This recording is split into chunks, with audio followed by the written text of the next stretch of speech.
Awalnya gimana nih? Oke, di sini kita akan memberikan tutorial cara menggunakan drone DJI Pro Phantom 4 Pro V2 untuk digunakan sebagai aerial mapping. Ini bisa juga untuk Phantom 4 biasa, 4 standar, kemudian Phantom 4 Pro V1 juga bisa. Kita di sini menggunakan aplikasi, coba aplikasinya Mas, Drone Deploy ya. Nah, oke, buka aplikasinya Mas. Terus kita buat project baru. Ini handphone harus dalam keadaan online ya untuk citranya dan upload ke emailnya. Nah ini kita paskan posisinya di posisi kita yang biru-biru. Terus kita klik project here. Oke, nah kemudian kita kasih nama projectnya. Untuk project ini untuk nyimpan settingan. Jadi setiap pekerjaan itu dibuat project yang sama. Terus klik standar untuk pemetaan. Oke, nah ini adalah menu utamanya. Pertama kali itu jangan disetting dulu, tapi usahakan import dulu KML-nya. Coba diimport. Nanti kalau diimport duluan takutnya settingannya berubah. Nah, kalau sudah import KML, pastikan bahwa KML-nya sudah masuk. Nah, sudah sesuai sama posisi kita. Oke, kemudian kita bisa masuk ke menu settingan. Kita pertama kali itu atur dulu flag altitude-nya. Nah, untuk flag altitude biasanya dalam pemetaan itu ada syarat minimal GSD ya. GSD itu bisa dengan resolusinya juga. Nah, jadi ini yang kita atur untuk menyesuaikan dengan syarat GSD yang diinginkan. Di sini kan kita butuh GSD-nya atau resolusinya itu 7,8. Nah, kita cari sampai dia 7,8. Kita sudah dapat angka 345, Mas. Nah, dia sudah GSD-nya 7,8. Kemudian setelah kita masukin tinggi terbang, untuk mapping 3D-nya dimatiin untuk efisiensi 2 dimensi aja. Oke, kemudian kita masuk ke menu advance. Nah, di menu advance itu kita kalau mau settingan yang sesuai, kita matiin aja yang otomatiknya. Kemudian untuk front lab side lab kita isi 80-60. Front labnya 80, side labnya 60. Kemudian flight directionnya biarkan auto, dan mapping flight speednya diisi paling maksimal. Ini karena belum terkonek ya, nanti dia terkonek bisa kita setting maksimal. Kemudian parameter 3D juga bisa kita matikan untuk kita kan hanya mencari foto. Kemudian obstacle dihidupkan ya, kemudian sisanya biarkan apa adanya aja. Nah, kalau sudah semua, kita harus memastikan 4 parameter ini. Pastikan bahwa baterainya cukup untuk dilakukan mapping. Kalau memang efisien, itu cukup satu baterai untuk satu pemetaan, dan satu pemetaan itu masing-masing memiliki spesifikasinya. Kalau DJI Phantom 4 Pro V2 ini, itu dia maksimal bisa 90 hektar. Kita bisa lihat di sini. Nah, ini kan 4 hektar nih. Dia bisa sampai 90 hektar untuk satu baterai. Tapi kalau udah lebih dari 90 hektar, dia akan menggunakan lebih dari satu baterai gitu. Oke, kalau sudah semua bisa kita hidupkan. Hidupkan drone-nya, cukup klik sekali, kemudian klik lagi sekali secara tahan. Oke, bisa dilepas. Kemudian tunggu bunyi dan keadaan gimbalnya steady. Oke, nah kalau sudah hidup, kita bisa masukkan ke handphonenya. Ini dihidupkan remote-nya. Sama ya, diklik sekali, kemudian diklik sekali lagi untuk ditahan. Nah, kalau sudah muncul pilihan, kita pilih yang drone deploy. Kemudian kita tunggu sampai tulisan drone connected di bagian bawah. Nah, berarti drone sudah connect. Kalau sudah, taruh Mas, posisikan dulu. Nah, kalau sudah kita ke sini, ke paling bawah. Nah, pastikan di sini tidak ada status error. Bisa jadi itu misal kompas error atau waiting GPS for drone. Kalau kompas error berarti ini harus dikalibrasi kompas dulu. Kita pindah ke aplikasi DJI Go. Kemudian kalau dia GPS error atau GPS waiting for GPS, drone-nya dipindahkan di tempat yang terbuka.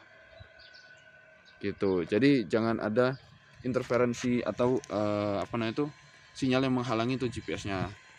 Nah, kalau sudah drone connected seperti ini, bisa kita masuk ke pre-flight checklist yang bagian biru ini. Nah, maka dia akan melakukan checklist secara otomatis. Nah, di pre-flight checklist ini kita bisa melihat beberapa informasi ini. Sini ada informasi baterainya, kemudian informasi GPS-nya. Untuk drone itu minimal 10. Kalau dia di bawah 10 dia nggak mau terbang. Gitu. Nah, untuk tinggi terbang ini dia tidak bisa ya untuk mencapai 7,8 tadi. Karena ini kan kita hanya contoh di ruang yang sangat sempit. Nanti kalau misalkan kita optimal di 90 hektar, bisa kita terbangin 7,8. Nah, untuk sekarang tinggi terbangnya diatur dulu Mas, dikecilin lagi.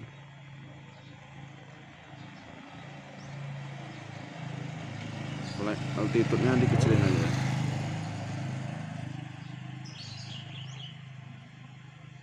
Coba 100 ya. 100 pas. Untuk contoh ya, nanti silakan disesuaikan dengan GSD masing-masing. Dan kebutuhan masing-masing. Iya, dan kebutuhan masing-masing ya. Ini karena hanya contoh dengan area yang sangat-sangat kecil ya ini. Kalau areanya luas 90 hektar dia bisa sampai 300-an. Ya, mengenali karakteristik drone sendiri. Iya, betul. Oke, lanjut lagi. Oke, nah kalau sudah semua checklist, dia akan ada tulisan start flight. Nah, sebelum diklik start flight, kita harus pastikan dulu drone dalam keadaan aman, tidak ada penghalang, kemudian tidak ada orang-orang yang mengganggu. Kalau sudah siap drone, pastiin dia berada di tempat yang bisa take off lurus. Nah, dengan keadaan bersih. Gitu. Kenapa kamera? Otomatis. Nah, kalau sudah ini pastiin ya dia bisa take off dengan bersih tanpa ada gangguan di atasnya. Ini aman Mas ya? Atau digeser lagi? Geser boleh. Oke, kalau sudah bisa kita mulai start flight. Start flight-nya. Ya.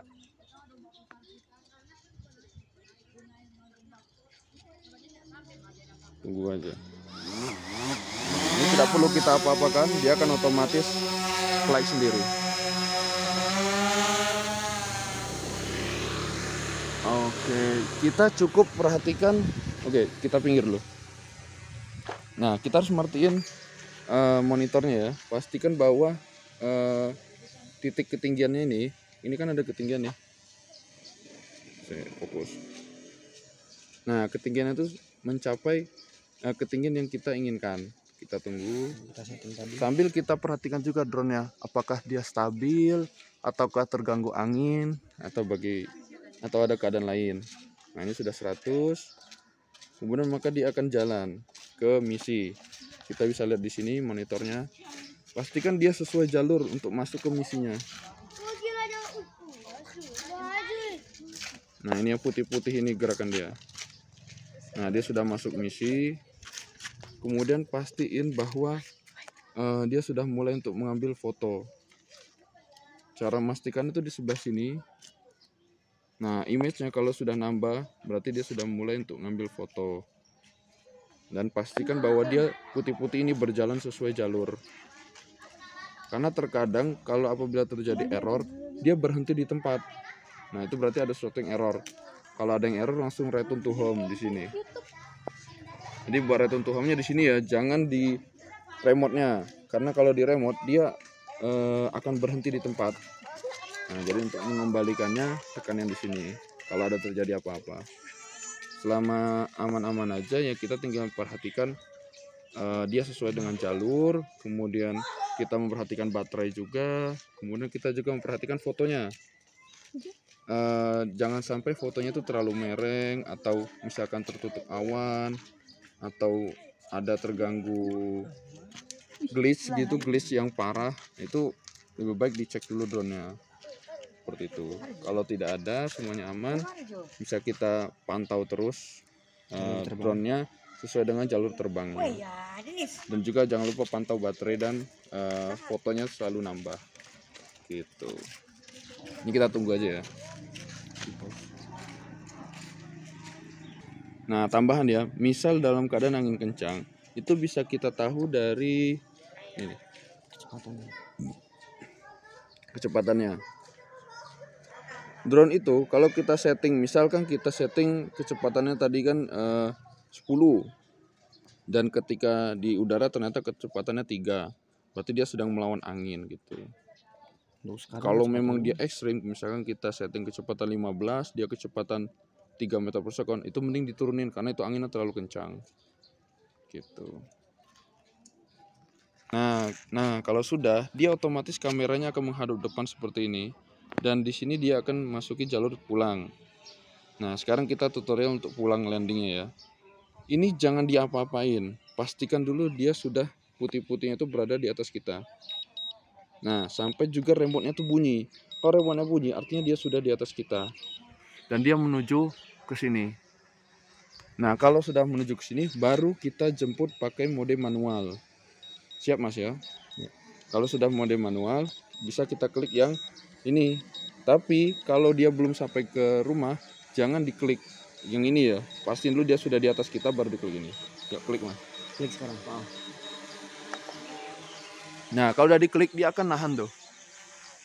Oke, Mas turunin pelan-pelan, digeser ke sini Mas. Pelan-pelan gesernya. Karena ini lumayan tertutup oleh kabel, digeser Mas. Lagi, geser lagi. Makanya kita perlu jemput secara manual ya. Geser lagi Mas ke kiri. Nah, lagi Mas. Geser lagi pelan-pelan.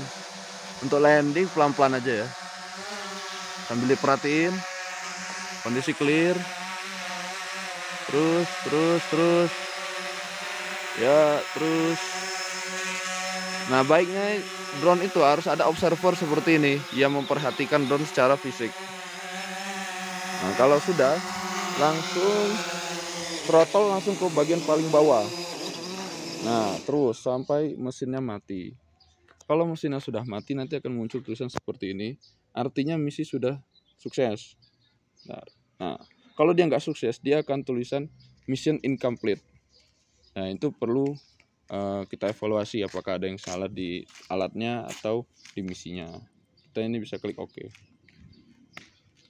Nah, kalau sudah, foto sudah selesai dan bisa kita download di SD card-nya. Gitu. Sekian tutorial dari kita. Terima kasih.